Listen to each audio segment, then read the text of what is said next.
The working class rising up. This is the ruling class punching down.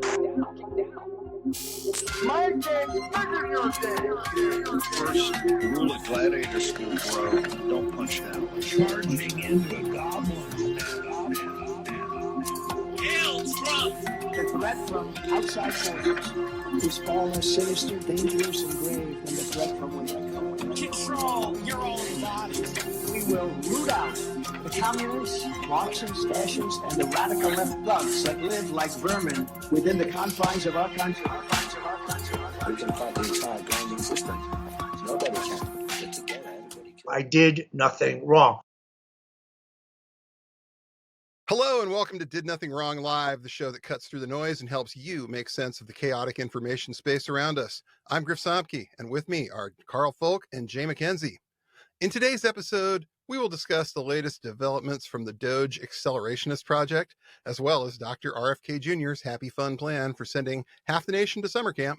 And we'll also discuss some ideas for motivating your representatives to really start effectively opposing this stuff. Remember to like and subscribe, smash on those buttons for us. Folks, Jay, Karl, I saw a story in Axios that the Democrats are really upset. Did you guys see this? They're really upset that they're starting to get a lot of phone calls from constituents. The phones are ringing off the hook and they don't feel like this is fair. They feel like they're doing everything they possibly can to oppose this stuff, and they're still getting phone calls from their constituents. And, you know, what do you want us to do anyway? Yeah, Trump has a mandate and we're not in power. And there's so many phone calls. My voicemail is full, and they're so pissed off. They're so upset that people are saying they're not doing anything, that they decided this weekend to pack their bags, head home, and go back to fundraising. Because the scariest thing of all right now, the biggest fear that we all have, is that we don't get reelected in 2026. And I mean, God damn, heaven forbid, what would happen if some of these people who've had these seats for 40 years, for half a century, had to stop being a member of Congress? What would they do with themselves? I know. I just can't believe that people are pushing them. They are doing their best by going on MSNBC on their and massive investment portfolios and potential lobbying jobs. Listen, Trump has they're going on MSNBC and all the old media, traditional platforms, and saying, well, Trump does have a mandate. He doesn't have the mandate that he's claimed, but you've got Gary Connolly, part of Hakeem Jeffries' rapid response team, who I'm sure is also off fundraising this weekend, spending the week going on MSNBC saying, well, Trump does have a mandate, but he doesn't have a mandate for all the things that he's doing. You don't have to hand it to him. You don't have to hand it to any of these people and say, well, he's doing what the people elected him to do. No, he's not. Stop it. Like they're setting off like, well, I already lost. We're in the pit. Nothing can change. Nothing can happen. We can't do anything. So, Mr. Trump, you know, I support you, but maybe just slow down a little bit, okay? All I'm going to say to this is fuck all of this, right? So let me just start there. And let's actually look at this for a second. For all of our sake, the reality is the Democrats aren't rising to the moment. They've broken trust with a significant portion of the population, and frankly, we need to take those 40-year-old seats for ourselves. We need to do what should have been done a long time ago and actually done the hard work of getting people who actually have a vision for this country elected. All of this, though, is contingent on something that we also need to factor in, which is that in 2 years, free and fair elections are less than likely. And the reality is what they've said very clearly on the Republican side, both on the, like the side that gets categorized as fringe up until they took the White House, and then the actual Republicans, is basically that like voting is going to end in a meaningful manner.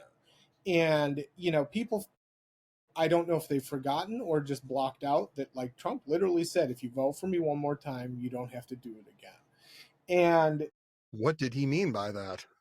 I'm sure. I don't know. It's so obscure. I Mhm. could never know. I mean, it's like putting your heart out to a crowd, you know, like it could be anything. It could mean You anything. could be doing anything. Yeah, The could reality consider. is, you know, that with that being the reality, we have to actually work now. Everyone's in a three-way fight. We've moved from a moment where both parties, you know, or even one party has or wants the ability to change course. Well, that puts all of us in a position now. We have to figure out how then to make it happen. And for a lot of people, they're waking up to a reality where they're going to have a little bit more control over their own lives than they've ever had, because Mm-hmm. some of the controls that have been built in are gone. And that's going to also mean, how then do you respond? Let's say you live in a suburb and you know a few of your neighbors. Well, how do you and your neighbors respond if you see an ICE van roll into your neighborhood? How do you guys actually deal with that? How do you deal with if at some point they start actually making it impossible for interstate travel? And, you know, there are questions that people need to start thinking about for themselves, their loved ones, others in their communities, whether that's their church community, their bingo group, whatever it is you guys do with your friends that you trust. You know, you have to start working with them. And this is a different world. Yeah. This isn't something where we have um, any guarantees. And I think that ambiguity is going to scare people, but also it affords a huge amount of room um, to really actually mount a pretty sustained pushback against state capture and you know, the destruction of rule of law. Right, right. And we're seeing ICE showing up in places that are going to make it important to have that conversation sooner Yes, rather than later. I mean, I live in yes, Washington State. We've got a ferry system here that goes from, you know, Seattle to the outlying islands, and we've got ICE on the ferries now. People are posting photos of this to Reddit, and it's kind of like, okay, so what are we doing yes. here? What are we doing? How are we handling this? What are we how are we warning people? How are we making sure that this word gets out that, man, the brown shirts are here? This is not good. Yeah. No, literally, like, so the information systems, I think people like the infrastructure for actual, like, true resistance, not, you know, click on my homophobic AI image of Musk and Trump, but the actual resistance stuff is infrastructure, right? So it's in building systems for like phone trees that can span big distances, right? And Mm-hmm. like there are a lot of groups that are already doing this. There are a lot of individuals who already have this kind of infrastructure in their lives. But for a lot of people, especially people who have never had to think like this is new. Right. So, you know, building, you know, if you and your neighbors have like a small community of people you know and trust, set up a phone tree and just start building those things. And if you then find another group that you trust that already has done that, you can start integrating and it just starts Mm-hmm. to build, right? And like, you know, none of this is going to have leadership in the way that we've understood it because it can't, right? The real reality of the kind of regime that we now have in power is that leaders will be targeted. And that means that it's going to be a different kind of thing than it has been in the past. And that's good. It's fine. It's just a different way of doing things. And it actually affords more power to each individual group of friends and individuals in their neighborhoods than having some top down structure. And so like people really do need to start thinking about that, because that works not just for information then, right? That information tree turns into, well, my neighbor can't get this uh, specific food item they have to have and they're out of other things. So that phone tree then turns into a goods tree, right? And like, so that's just how this works. And if you start to actually do that, you start to build systems of resilience into your everyday life that are going to benefit you as this gets more and more unspooled, because things are going to happen where um, you know, certain parts of the country are going to have problems, whether or not intentional. It's just by the sheer size of the destruction these people have done to the interior of the bureaucracy of our country. They've damaged things in fundamental ways that will have massive effect. And so people just, if you start to think that way, it doesn't need to be scary. It's just about finding who you trust. There are little things that you can do that if you haven't already made the switch, you should, such as stop texting and start using Signal. We've talked about the issue with Proton Mail and Proton VPN and the CEO having his head up his ass and not seeing Trump for what he is, but still Proton Mail is the best encrypted service at the moment that you can use if you need to send secure emails. So assume that anything you send could be read, could be used against you in court or by any of these shitheads just to target you in the future. Hopefully that never happens, but take precautions. Increasingly likely that there will be stuff like that. And there's little stuff like if you don't have to send something either through text or email and you can say it in person, say it in person. I mean, write it down and burn it after. Literally, that is the level of stuff where we're at, right? Like, talk to people in person. Don't do it over digital means. This is going to be kind of a return to some weird middle ground of technological use if you actually have things you want to say. And that's kind of an interesting opportunity, right? There are certain things out there that people are going to be doing that probably you won't hear about. And there are going to be things out there that people don't talk about and you never see online. But if you know people, you might get some note or a piece of paper that's handwritten, or you might get a typewriter written note, right? Like, things are going to get a little bit more low tech because that's the way now to hide in the noise. Right? One of the things that digital stuff actually affords is black holes, if you know what to do. If you don't bring your cell phone with you and you don't do certain things, and you're fundamentally obscured. You're not safe by any means, but you're obscured more and more and more. And it's very hard for AI to associate your typewriter written, notes to your friends if they're never online. Right. Like, if it's not digital and it can't be easily accessed by digital means, you're going to have some room. Why do you think people like Trump and other gangsters like him have meetings on golf courses? Correct. Because it's almost impossible to listen into this stuff. You need to be essentially the NSA with a drone over their heads to be able to catch a lot of this. So yes, think about that for a minute. If you're going to talk about something that might be sensitive, make yourself more of a hard target for listening to. And also understand this. We all want to know what's going on. We all have this human innate desire to feel like we're up on things. There's going to be stuff that you don't need to know. There's going to be stuff that's over your head or above your pay grade or even below your pay grade that you don't necessarily need to know everything about. Try to get used to the idea that you're not going to know everything, and that's a good thing. Because what you don't know, you can't tell anybody. Exactly. And frankly, the more that you are able to know that you don't need to know everything, the easier things get, right? For you personally, we're doing this thing.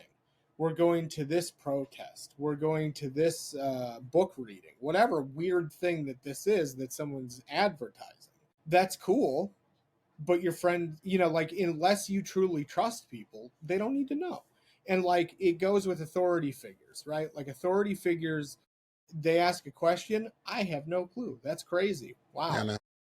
Wild, man. That's cool. Don't know anything about that. What's that? Literally PR, you're going to have to learn a little bit about personal PR, which is well, that's a great question. Have you guys talked about this today? Literally you're going to have to learn that you're not going to have every bit of information. That's good. And you're also going to need to learn that sometimes people don't need to know information, and that's good.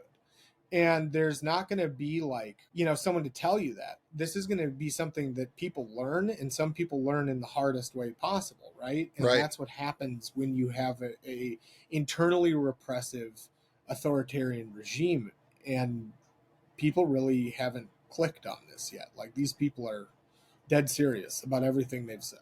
And that means you really do have to then take them at their word, that they're not joking, and plan accordingly for that. not what you hope and what you believe that they might be bluffing on. Because if you're wrong, is that a bet you want to make? Very basic risk reward stuff. Like, what's the best thing that can happen here versus what's the worst thing that can happen here? And the worst thing that can happen, if it's what we're thinking, it's going to be kind of bad these days. So let's assume that that's the worst that can happen and plan accordingly. Yeah, exactly. Well, and that's the thing. Like, it's an acknowledgement of a true situation and the logical outcome. And we see that with someone like Dr. Sunshine over here with RFK bringing out the big guns now and basically saying, we are going to take away crucial drugs, whether they're SSRIs, whether they're benzodiazepines, whether they're X, Y, and Z, for large swaths of the population. And they're also, it appears from what has started to come out, going to medicalize these people and institutionalize them in what he's referencing as work camps. So, work camps. Work camps. Work camps. Work off your depression. Yeah.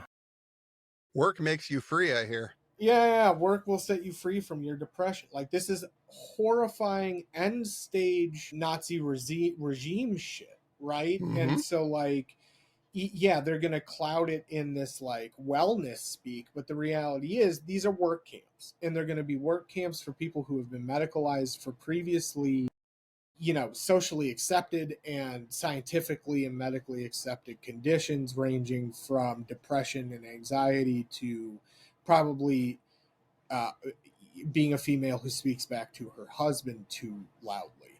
And that traditionally has been how this works in this country, that the medicalization, the institutionalization, and subjugation of minorities also works in tandem with reinforcing a authoritarian patriarchal structure that then allows women to be medicalized and taken out of the picture. And so, that's really what they're setting up here, right? Like, this is a system, both an ideological and what looks to be a governmental legal system, to build camps to replace labor lost and force the mentally unwell into essentially, gulags, for lack of a better word, death camps. And let's call it what it is. At this point, it's a gulag. This is a gulag. Yeah, or a death camp. I mean, it's a death camp. It's a death camp, right? And they're going to name the death camps, wellness camps. They're going to do all the gross inversion shit that authoritarians have done, and they're going to claim it's for people's better health and mental health and all this shit, and it's going to work people to death.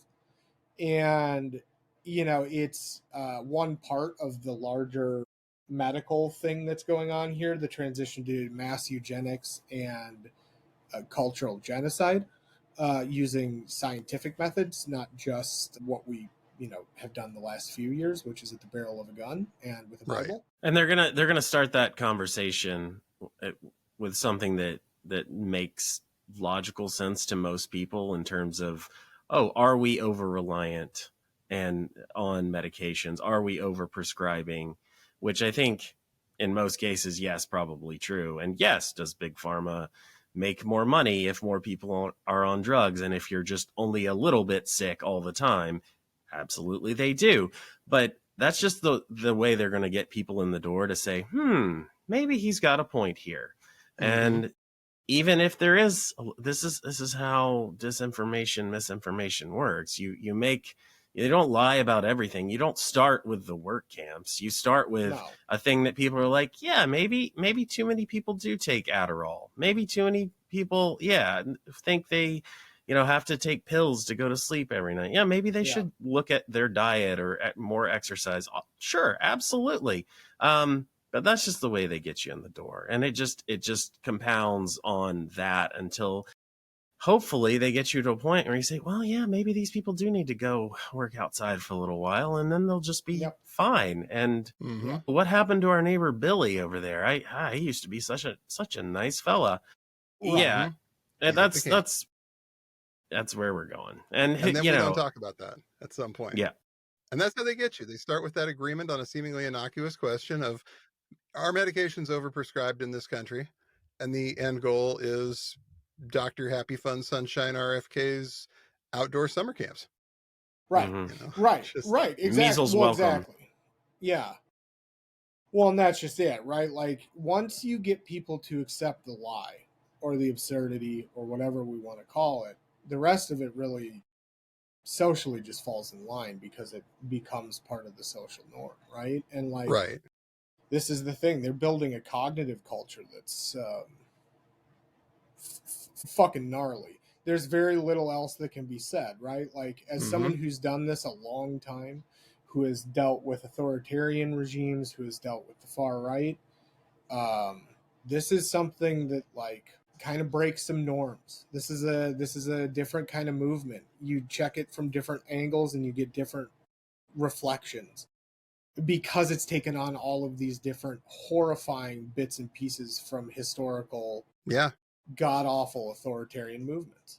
And I It's think like it's they've learned They from the have. successes as well as the failures of various other movements like this through history. Exactly. And they're not making some of these mistakes again. No, they've A/B tested the most horrifying social terror of the last 80 or to 150 years and really incorporated it into a hybrid movement that suits one thing, which is power, but uses every one of the most powerful terror options available to it. And that's why like it's so hard to pin down in some cases, right? Like you get different reflections of different movements depending on how you catch this thing, right? Some of it you'll get a more traditional like fucking conservative, like family evangelical. At a different angle, you'll get NatCon. At a different angle, you'll get just straight up Nazis. At a different angle, like, so this is the thing now, right? This thing is going to be an ever shifting view of all of the movements that it represents, not just what it is. And I think that like there's a level of it confounds people. So we have to get past that. We just have to step aside from that and just deal with the reality. And like these work camps are one of the tough realities. It's a fucking work camp. It is a concentration camp for the mentally unwell. And I think it's easy enough to look at that RFK talking about work camps, and we sit here and we think, I think naturally we think, oh, that could never happen. Like, this is America, this is the United States. We don't do that. But yes, they're gonna say so many crazy things, and they're not gonna get all of them done. They're not gonna have the support and the backing for it, but they're gonna try. And it's look at what they've already done in a month. In 1 month, and they have 4 years. So to sit there and say, this will never happen, it's impossible, someone will stop this, who's going to stop it? And we ran out of people in Trump's first term who could stand in the way. The state, the institutions bent, and a lot of them broke, and we just barely got through it. And now there's even less, and he's got Musk going in there and just gutting everything, and the megaphone of Twitter can be targeted on anyone who stands in their way. We don't know what they're going to get away with, but it's going to be bad, and they're not going to stop until someone makes them stop. And look, the Democrats are pissed that people keep calling them, and that groups are tying up their phone lines. One, I just want to say, keep calling. And you should feel free. I've been thinking about the right line that you should use. Every time you call, I would recommend saying that Rep or Speaker Jeffries or whoever you're calling, you say that this individual should reconsider their position as a Vichy collaborator. Yes. And yes. I think at a certain point, we do not advocate violence on this show, and we never will. But I think the Democrats are going to have a long, hard think about what happened to the leaders of the Vichy regime at the end of World War II. Well, and that's just it. There's this historic component where like people do have to actually think long term. Again, I'm going to say think long term because history will not be kind to the people who actually did work with these people or did not stop them. And we all have to just like understand there's like, I am not a generally, let's say, religious person, but when there's evil in the world, there's evil in the world. And this is actual bona fide evil. And it's one of the rare times where, like, if you align yourself with this isn't like they did something reprehensible, they can walk away from it. This is you literally are going down in history as You're going to wear this for the rest of your life. Not, yeah, you're going to wear and your this kids will. Your family name will be mine. No, literally. I mean, this is one of those rare ones where, like, I think about some of, like, I remember years ago watching a documentary about some of the offspring of both high-level Nazis and some of the Hitler family, not Adolf, but other members. And I mean, some of them had sterilized themselves.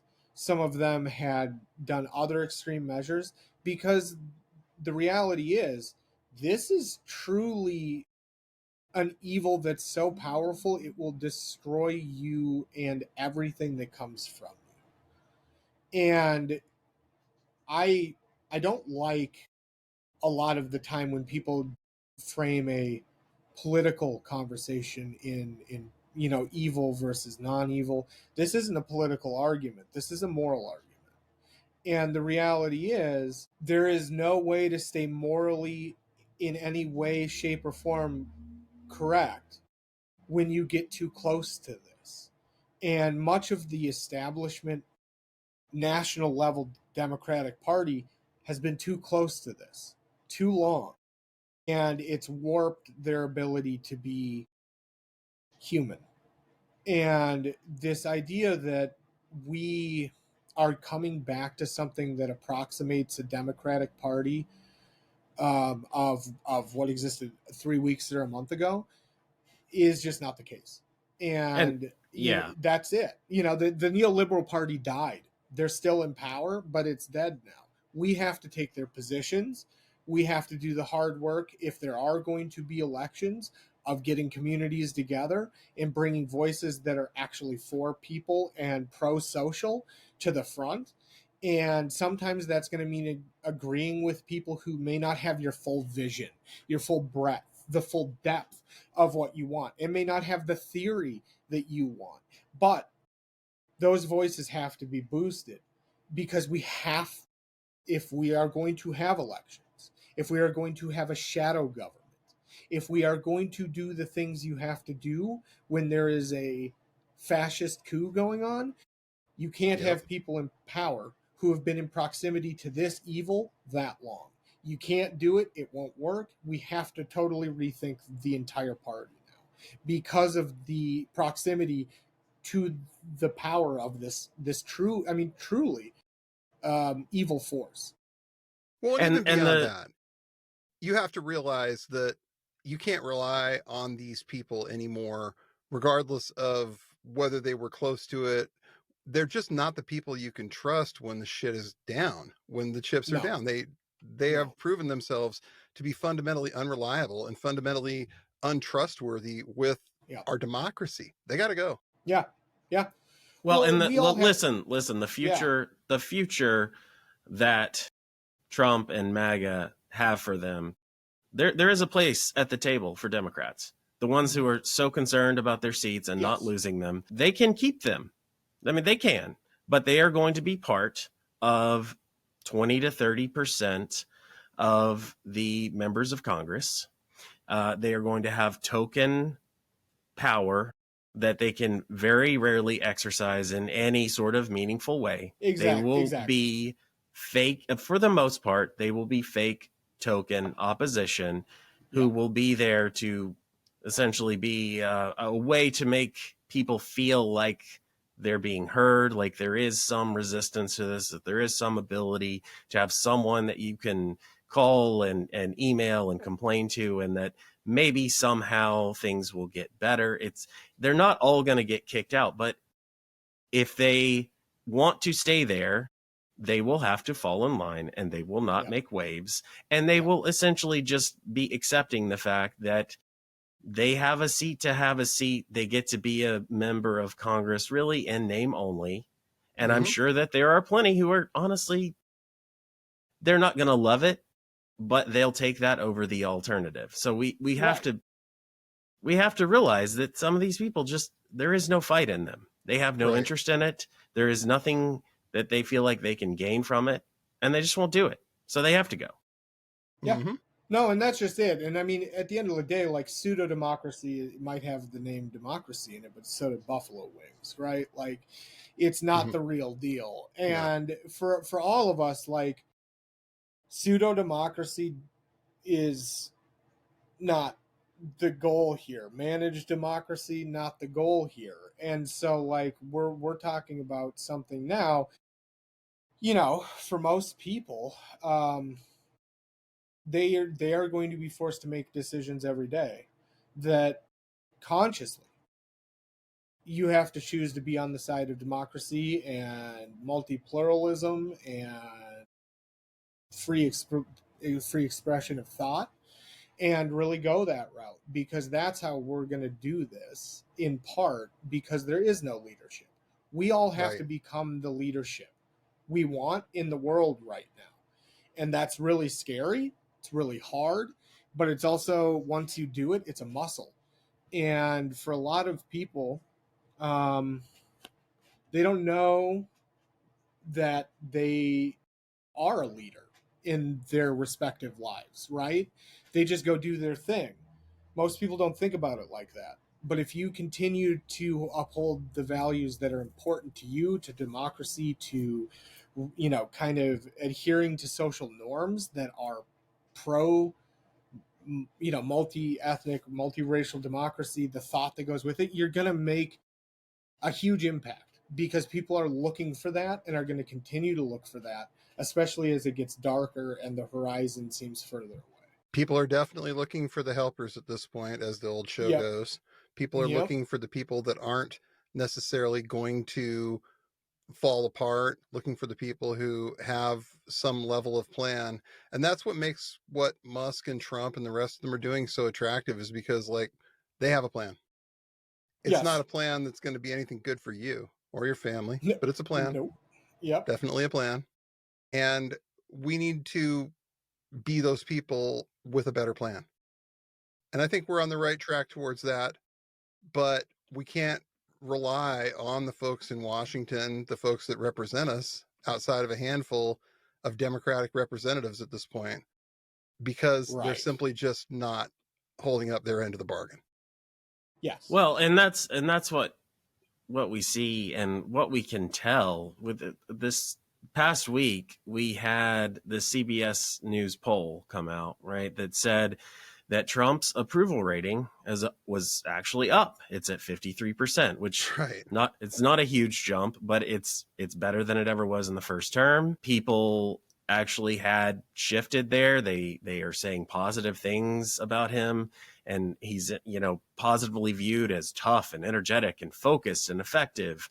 And all of this seems really bad, and Democrats are reacting to it with, oh, well, we have to go along with it because people like what he's doing, and we have to support that, and we have to follow the polls. And, well, if that's what the people want, then I guess we'll just have to wait. And they're convinced that, well, the things that he's doing are bad, but people like it right now. So we just have to wait until it gets bad enough. We just have to wait until the long-term effects start to kick in and things get bad enough, and then we can reclaim the ground. I know that's their thinking. I know that's what they're waiting for. Mm-hmm. But listen, the reason that Trump, and this is one poll, and overall he's still underwater. He's at about 47% on all the polls. But the reason he did well in this one poll is because people who were polled here think that he is delivering on his campaign promises, and they are excited about the fact that someone in Washington, D.C. is actually doing something, that Exactly. someone is actually Yep. committed to things, whether it's, they don't care if it's executive orders, they don't care if it's Congress. Like, most people don't even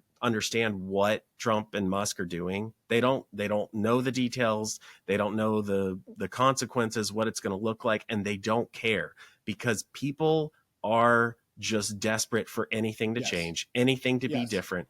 And yes, it's bad that Trump is seizing that right now.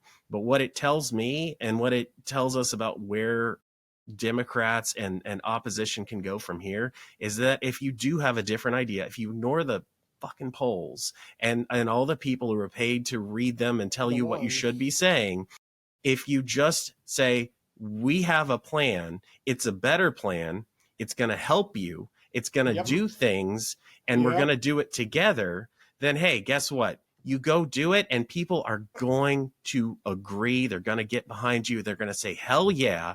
And you can ride that to much better places. That is what people are desperate for. That's what we need. And we need someone other than AOC in Congress willing to call for action. Yep. Well, and that's just it, right? Like the thing with that too, if you come up with a plan and you actually start to work the plan, you neuter some of the let's say more accelerationist attempts that may try and fill that void in other ways, right? And like for a lot of people right now, they're looking for action's sake. And while that's good energy, it leads to very problematic stuff sometimes, right? And so like if you have a plan and you lay out steps that are actually achievable by people, and you start laying out, kind of a walking path for people, you're going to gain people on that path with you. And for a lot of people right now, a lot of Democrats, a lot of people who might not be Democrats but are pro-democracy, are looking to take a pilgrimage. So people need to build that path. And if we can do that, and if we can figure out and have leadership level people even just put out stuff that other people have put together that's a plan that they're willing to adhere to and work with and within, that's going to both help solidify a movement, but also it starts to lessen some of the really dangerous social effects that can start to boil up. And we want to mitigate those while also channeling the energy that might also channel that direction the other way. And that's important, right? Like we are going to have to kind of think about how we address all of this and what that actually looks like. And effective pushback right now is going to be more subversive than large protest, I think. And for things to be effective, stuff like what's going on at the Tesla dealerships, for example, that's awesome. Mm-hmm. That's perfect. That's great stuff. Alex Winter and the people doing all of that, amazing stuff. And it's going to be stuff like that where it's just going to be kind of varying levels of intensity at different levels of what we're trying to do. That's how you actually affect change. It's not going to, yes, if we get 20 million people in the street, yeah, things change. That's very hard to do in the United States. Yes. Like, it might happen. I'm not discounting it. We're in a place where anything's fucking possible. So anything's possible. I would love to see a 20 million person march in this country. I'm not going to lie. It would be an incredible show of force. But the reality is the longer sustained thing is not that, right? Like it's that coupled with these other things that have to go on. And, on social media, I've been kind of talking about this and talking around it because it's really important right now. And one of the things that I think would be an interesting organization tactic that I've actually started kind of really looking at is getting churches with large choirs, getting them to sing songs like John Brown's Body, other abolitionist songs from that period, and putting them in the protest space and putting them in these peaceful protest spaces, because the optics shift. The minute you have a crowd that even a few American flags are flying in, and the only thing you're hearing is union songs, trade songs, and shit like John Brown's Body, the optics become very much different than the other direction. And I know we've talked about it a few times over the last few weeks, but like this is one of those ones where if we really start to bring things together, you can do a lot with what we have. And so it's just going to take people starting to put those plans together into what that actually looks like and what groups, people are going to have to, there's going to be a risk assessment here people have to take. But I think, most people are willing to risk a little bit a lot of times versus a few times. And so I think, I think there's a way to make it less risky and more powerful in multiple ways. I think that's exactly what we need to be doing, and we need to keep brainstorming and elevating the people who are coming up with those ideas, because yes, hit Musk where it hurts, and Tesla and what Alex Winter is doing is fantastic. But I think looking at this, where does the party go from here? Where does opposition go long term? I want people to just think about the messaging, the plan, the future of this party, and ignore what anything is polling at right now. Because look at Republicans right now. Take any number of ideas that they're floating, such as gutting, eradicating, removing the Department of Education, invading Greenland, making Canada the 51st state. What do you think that was polling at in 2015? It was polling at nothing, because no one. It was insane. It was insane. Get you committed. Insane.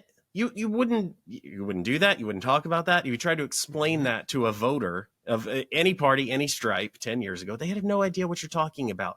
But you know what? Now Republicans are flying the flag and saying, hell yeah, Trump's getting shit done. Okay, great. Look, we're not going to support those things. We're not going to say this is good, it's bad. They are the baddies.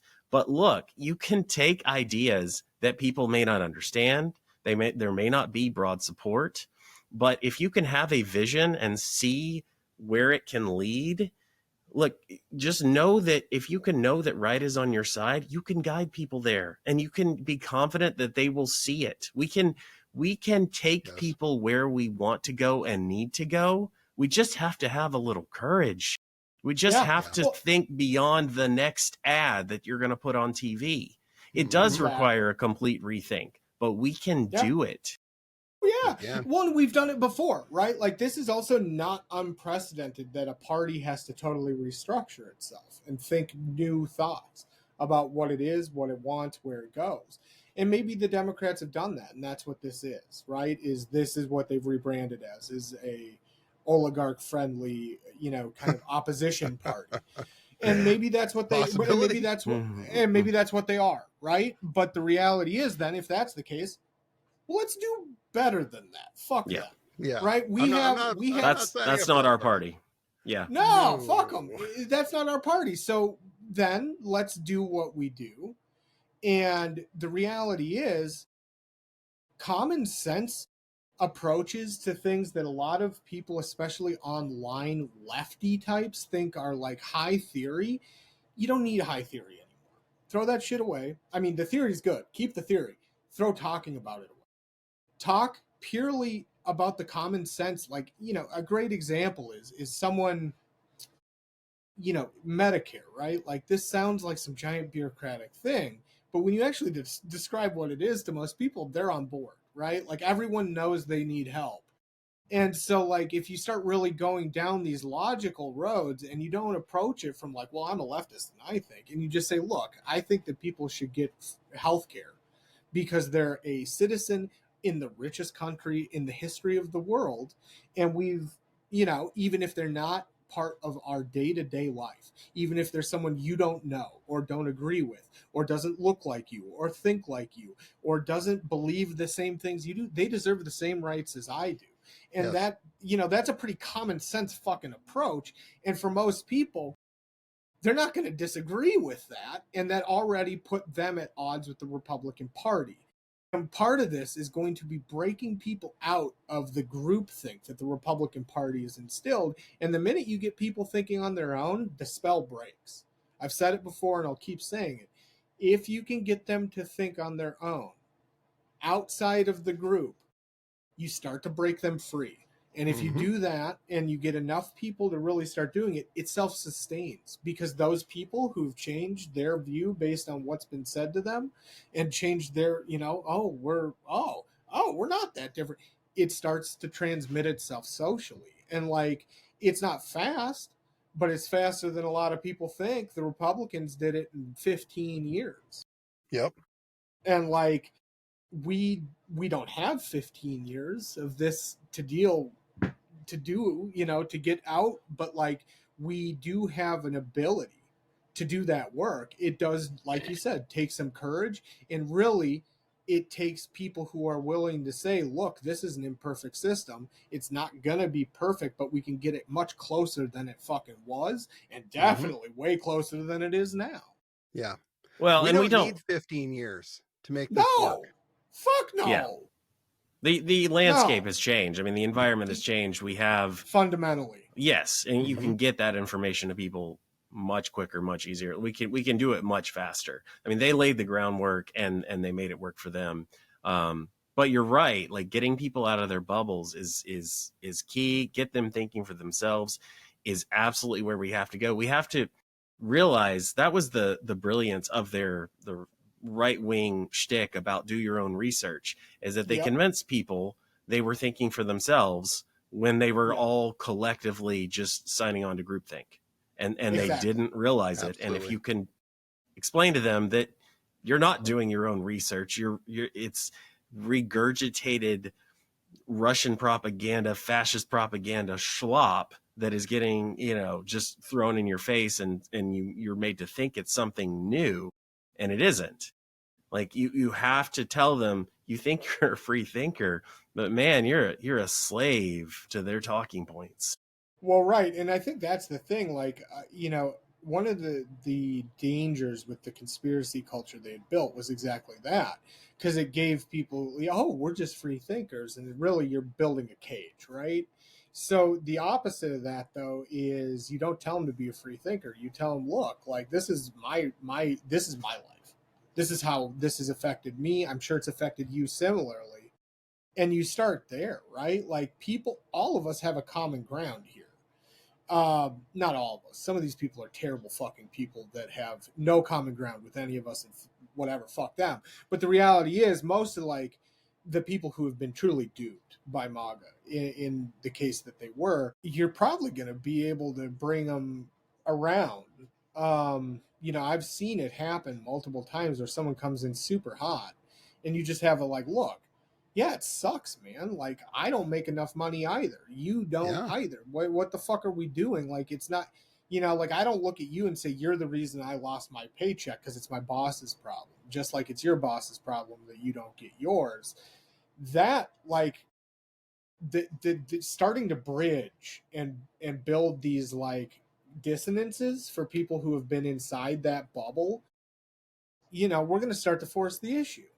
And I think, that is incredibly powerful, especially if it's someone in your community. Like, I just think about small communities where there are people who are definitely Democrat living in red states where they're surrounded by people who are in their community who might have voted for Trump. Yeah. Jay. In Tennessee. Look at you, Jay. Look at you, Jay. But again, like if you talk to your neighbors in a real way, y'all are going to agree on more than not in some cases. And that opens up a possibility then to have the next conversation and the next one. And those don't always work. You're not going to change everyone's mind, but what you're doing is you're giving them a real world reference that kind of rubs against what they're being told. And the more they run into that, it does. I mean, that affects people, right? And like, the more of that I think people start to experience on both sides, it's going to get real interesting because there is going to be some give here because Trump is going to make certain strands of Republican very uncomfortable in a fundamental way if he hasn't already, right? Because this does run contrary to everything old school conservatives that still vote Republican in some cases believe. And, there's a class element to this that wasn't as finely pointed in the first round. And now that you got Musk on board, there are people who were pro-Trump because they didn't think he was like that kind of rich guy, but now he's aligned with one, right? Like there are a lot of areas now where we can have conversations that may allow at least some friction in the thought process. And the more we do that, the better chance we have of being able to say, look, you got fucking duped. Shit happens.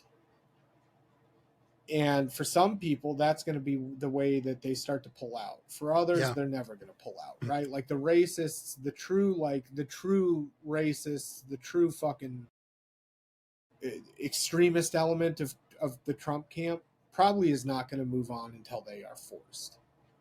But we don't need all of them. We don't even need most of them. I don't need any extremists or any of the Nazis or the racists. What we need is to be able to get into where that language, that thought structure, that belief structure that's been built starts to have friction that's community friction, not top down, the news telling you that you're just a bunch of red state hicks that deserve everything that's happened to you, because the MSNBC brain shit where it's like, we're going to abandon these red states isn't going to do shit but make the Republicans more powerful. So we have to actually do the work that they abandoned, which is building a true coalition throughout states that don't look or sound or believe the same way you do in some northeastern or west coast blue state. And that's why we need to rethink, because there is nothing about the Democrat messaging, Democratic Party that reaches these people in any way. Fuck no. And it's just, and they're not even trying, and we have to get away from that, because most of my neighbors voted for Trump, but honestly, they're good people. That's just it. Right. And they don't want pain and suffering. They just, one party spoke to them and the other didn't even try, didn't even bother. And that's the wrong way to go about this. Well, that's just it, right? Like, we have to, like, the party has to do a postmortem. And if the party isn't going to do it, the people have to do a people's postmortem on the party. And they're going to either have to listen to that postmortem report, or they're going to have to be moved out of the way. And the reality is that postmortem starts well before Trump won. And that's the thing, right? Like, the thing that led to Trump is the actual failure of the Democratic Party, not just the response, right? And like, that's the part that is, I think, the hardest part for especially the 40-year-in Democrats, is that means they were complicit in it, and that they fundamentally sold something out that broke the process. And, you know, I kind of joke with friends that, like, Clinton ended democracy, but, like, if we really want this postmortem to be correct, it starts with the deregulation of the country by Clinton, right? And we start the postmortem there and work to now, and you see the problems. It sucks that we didn't listen to Howard Dean in 2005 and 2006 when he was trying to do a 50-state strategy. We're going to contest everything. And one little scream and the whole thing changes. I know. It's so frustrating. I actually think we need to play everyone that scream, just so they remember how little derailed actual, like, thinking. You know something? If you had told us 1 year ago that we were going to come in third in Iowa, we would have given anything for that. And you know something? Not only are we going to New Hampshire, Tom Harkin, we're going to South Carolina and Oklahoma and Arizona and North Dakota and New Mexico. We're going to California and Texas and New York. And we're going to South Dakota and Oregon and Washington and Michigan. And then we're going to Washington, D.C. to take back the White House. Yeah!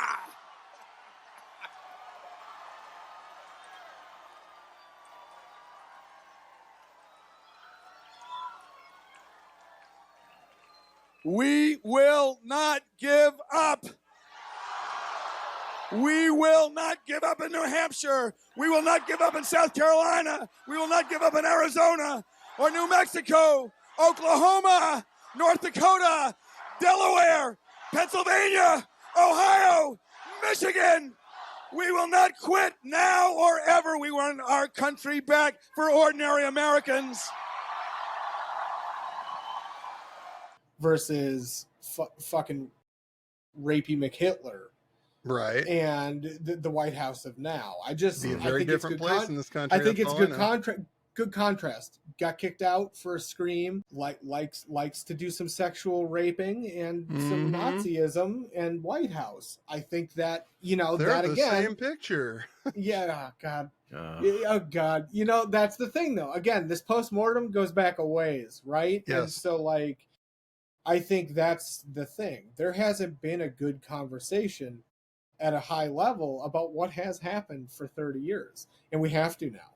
And that means that it is a complete rethink, and it's going to be a bottom-up rebuild by people who actually want what we were sold, which is a functional democracy that represents every one of us, not just a few people who had money and power at some point. And that means we have to actually fight for that now.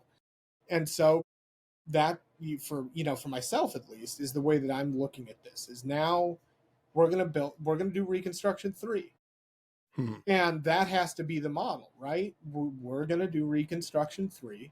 We're going to rebuild an actual pluralist democracy that's multiracial, that's multicultural, that holds every bit of the story that we've told ourselves about America, and we're going to make it real. And we're going to do that the best way we can. Right. And that's the goal now. And if the party doesn't have that goal, then we have to fundamentally redo it. And that's fine. Well, and you don't have a choice. But if you want actual real power again, that's what you're going to have to do. And the longer you wait, the harder it's going to be. The more impediments are going to be put up and roadblocks that stop you from getting there. So either do it now or wait, and it gets harder. And then it gets harder again. And the moment is now. Seize the moment. Yeah. Well, and the cultural reproduction of democracy is very hard to kill, like in total, but to rebuild is very long work. Yes. We need to get to it now. But this is the moment, and we have to decide whether we're going to meet it or not.